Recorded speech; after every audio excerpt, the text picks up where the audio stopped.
हरे कृष्णा। तो स्वागत है आपका अपने चैनल लड्डू गोपाल भक्ति घर में। और आज की वीडियो में हम आपको बताएंगे कि जैसे कि माघ महीना शुरू हो गया है तो मकर संक्रांति भी पास में ही है।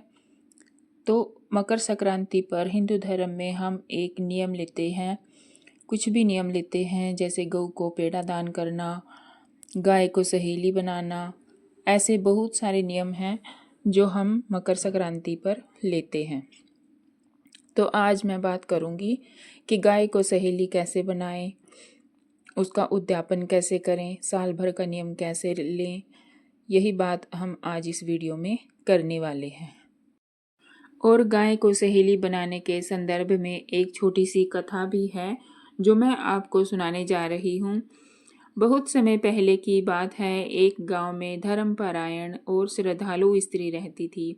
वह हर पर्व को पूरे विधि विधान और भाव से मनाती थी। मकर संक्रांति के दिन उसने विद्वानों से सुना कि यदि इस दिन गाय को सहेली मानकर उसकी सेवा की जाए तो जीवन के सभी कष्ट दूर होते हैं और घर में सुख समृद्धि आती है।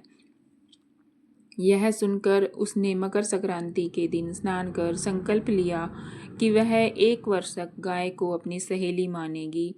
उस दिन उसने गाय को स्नान कराया, तिलक लगाया, गुड़ चारा खिलाया और प्रेम से कहा, हे गौ माता, आज से आप मेरी सहेली हैं। जैसे सहेली हर सुख दुख में साथ देती है, वैसे ही मैं भी आपकी सेवा करूंगी।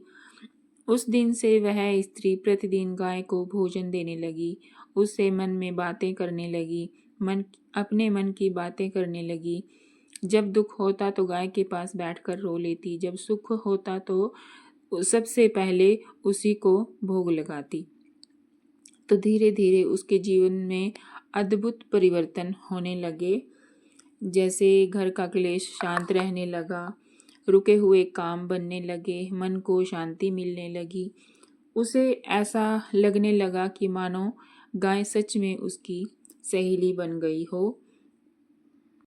ऐसा करते करते एक वर्ष कब बीत गया पता ही नहीं चला। तो एक वर्ष पूर्ण होने पर उसने उद्यापन का दिन निश्चय किया। प्रातःकाल स्नान कर उसने भगवान सूर्यदेव और विष्णु भगवान जी का पूजन किया। फिर गाय को स्नेहपूर्वक सजाया, तिलक लगाया, फूल अर्पित किए और कहा, हे गौ माता, आपने पूरे वर्ष मेरी सहेली बनकर मेरा साथ दिया है। आज मैं श्रद्धा से आपके संकल्प का उद्यापन कर रही हूँ। उसने गाय को हरा चारा खिलाया, गुड़ रोटी फल और तिल खिलाए। फिर गाय के चरणों में सिर रखकर प्रार्थना की। इसके बाद उसने गौशाला में दान दिया और किसी को ज़रूरतमंद को भोजन कराया। तो इसका फल, गाय को सहेली बनाने का फल क्या है? कहा जाता है कि उस दिन उसे मन में अपार शांति मिली। उसी रात उसने स्वप्न में गौ माता के रूप में माता लक्ष्मी के दर्शन हुए, जिन्होंने कहा कि जो स्त्री गाय को सहेली बनाकर सेवा करती है उसके घर से दरिद्रता और दुख स्वयं दूर हो जाते हैं। तभी से यह मान्यता है कि गाय को सहेली बनाकर सेवा करने से और विधि पूर्वक उद्यापन करने से घर में सुख समृद्धि आती है, मनोकामनाएं पूर्ण होती हैं, जीवन में शांति बनी रहती है। जैसे गौ माता ने उस ब्राह्मणी के दुख हरे, वैसी माता सबके दुख हरे, सबके जीवन में खुशहाली लाए, सुख समृद्धि लाए। गाय केवल पशु नहीं है, करुणा और मातृत्व का स्वरूप है। जो उसे सहेली बनाता है वह कभी अकेला नहीं रहता। तो दान करना प्रत्येक मनुष्य का धर्म है। इन हाथों से जितना दान पुण्य हो जाए उतना ही अच्छा। जितना करोगे उतना पाओगे। पल पल और क्षण क्षण करके आयु बीती जा रही है। तो जितनी आपकी शक्ति हो, जितनी श्रद्धा हो, हमें दान अवश्य करना चाहिए। कुछ भी नियम अवश्य करना चाहिए।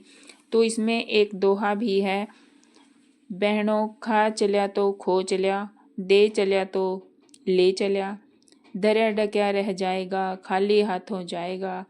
धर्म ध्यान जल्दी कर लो, नहीं भरोसा जान का, देवेगी सो पावेगी, राम नाम का सार है, भजो तो बेड़ा पार है। तो इच्छा से, भक्ति से, प्रेम से, श्रद्धा से जितना हो सके माघ महीने में दान अवश्य करें। तो यह वीडियो आपकी कैसी लगी कमेंट बॉक्स में ज़रूर बताएं। अगर चैनल पर नए हैं तो सब्सक्राइब करें, बेल आइकन दबाएं ताकि मेरी हर वीडियो का नोटिफिकेशन आप तक पहुंच पाए। अब अपनी वाणी को देती हूँ विराम। सभी को राम राम।